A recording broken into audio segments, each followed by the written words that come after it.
Hello mga ka-Earth! Today's video is magluluto tayo ng paksiw na manok and pork paksiw. So i-combine na to ang manok ug ang baboy nga paksiw, lechong paksiw. So naamtay mga leftover guys na manok, so ato na lang siya isagol para dili siya mausik. So ang atong sangkap, di na ta magdugay. Atong sahog is sibuyas bombay, sibuyas dahon, ahos, ug naatay panakot, ug naatay sani siya sangki, ug naatay peppercorn na kuan, peppercorn na katong wala pag-grind. So mao natong isagol sa atong chicken pork paksiw. O karon ato nang sugdan ang atong pagluto. So ato nang ibutang sa pan ang atong karne. Oops. Yeah. Atong isunod ang tanang sangkap guys, so wala gid ni siya problema. Ato gini siyang isagol, saksak sinagol tanan kay dili ni sila mag-away, so dili gid ta mag-uol. So mao ni siya karon ang ato nang isagol ang atong mga lamas sa atong karne nga manok o karne nga baboy. Og karon ato nang ibutang ang duha ka kutsara nga suka guys.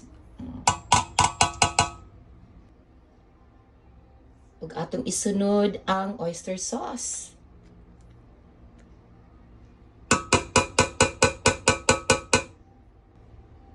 Up next is chicken bouillon. Atong isunod ang duha ka klase nga soy sauce. Mao ni siya ang regular soy sauce guys.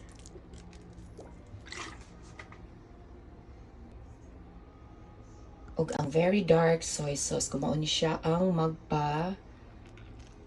magpa-dark sa atong sabaw-sabaw nga lami kaayo siya tan-awon no kay dark.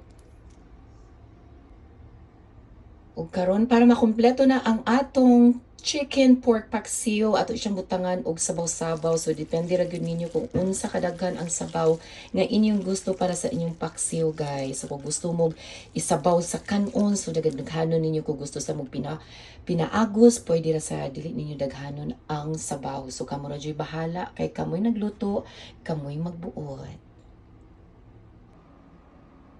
Ug atong isunod ang brown sugar.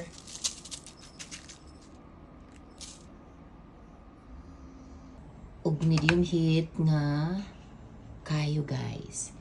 And let's start the process. Ang pinakalamian nga chicken pork paksiw sa Cebuano version. Let's do it. Let's go.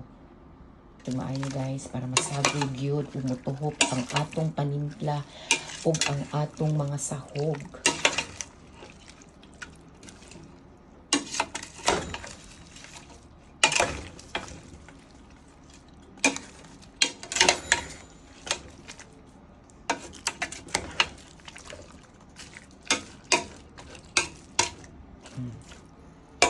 So, well sagol na siya, well blended na siya.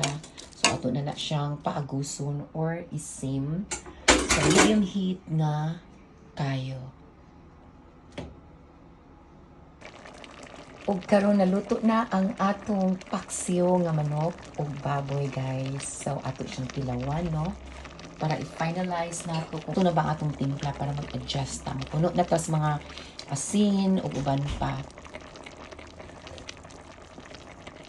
Karon okay ra ang timpla guys. Lami na kaayo. So nalimaw na gid ang sibuyas ug ang mga panakot yang atong gipangutang. So purot yun yung usa ka kalpirong kanon ron.